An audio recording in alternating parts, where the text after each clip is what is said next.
নামজারি খতিয়ান কাকে বলে? নামজারি খতিয়ান বা মিউটেশন পর্চা কী জিনিস? কখন নামজারি খতিয়ানের জন্য আবেদন করতে হয়? নামজারি খতিয়ানে কার কার স্বাক্ষর থাকে? নামজারি করার জন্য সরকারি প্রক্রিয়া কি?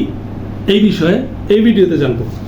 আমার কাছে একটি খতিয়ান দেখা যাচ্ছে, এটি হচ্ছে নামজারি খতিয়ান, যাকে বাংলায় মানে ইংরেজিতে বলা হয় মিউটেশন পর্চা।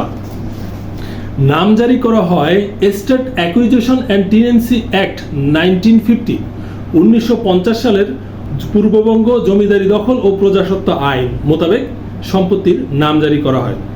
নামজারির আবেদন করতে হয় সহকারী কমিশনার ভূমি এর কার্যালয়ে, অর্থাৎ সংশ্লিষ্ট এসি ল্যান্ড অফিসে নামজারির আবেদন করতে হয়।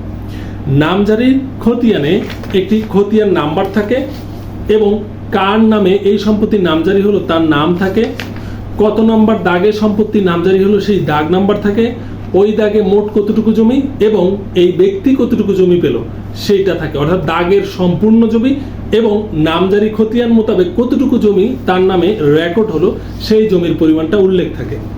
পাশাপাশি পূর্ববর্তী মালিকের মানে যার কাছ থেকে সম্পত্তি ক্রয় করা আছে তার মালিকানা খতিয়ান মানে তার যে নামজারি খতিয়ান সেই খতিয়ানটি আগত খতিয়ানের ঘরে থাকে।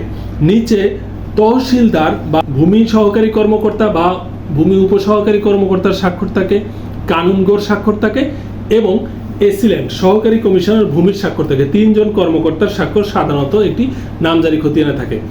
ভূমি সহকারী কর্মকর্তা, কানুনগো এবং অ্যাসিস্ট্যান্ট কমিশনার ভূমি বা সহকারী কমিশনার ভূমির স্বাক্ষর নামজারি খতিয়ানের নিচে দেওয়া হয়ে থাকে। প্রতিটি নামজারি খতিয়ানের একটি নামজারি ও জমাভাগের প্রস্তাব নম্বর থাকে বা নামজারি জমাভাগ মোকদ্দমা নম্বর থাকে। নামজারি খতিয়ান কখন করতে হয়? আপনি যখন কোনো জমি কিংবা ফ্ল্যাট ক্রয় করবেন, ক্রয় করার পরবর্তীতে আপনি এই সম্পত্তি পূর্বের মালিকের রেকর্ড থেকে কর্তন করে বা খারিজ করে আপনার নামে নিয়ে আসবেন। এই প্রক্রিয়াটিকেই বলা হয় নামজারি, অর্থাৎ বর্তমান যে মালিক তার নামটা সরকারি রেকর্ডে অন্তর্ভুক্ত করা। আপনি ক্রয়কৃত সম্পত্তি হতে পারে, পাশাপাশি আপনি যদি ওয়ারিশ সূত্রে কোনো সম্পত্তি পান সেটাও নামজারির আবেদন করতে পারেন, ওয়ারিশান সনদ লাগবে।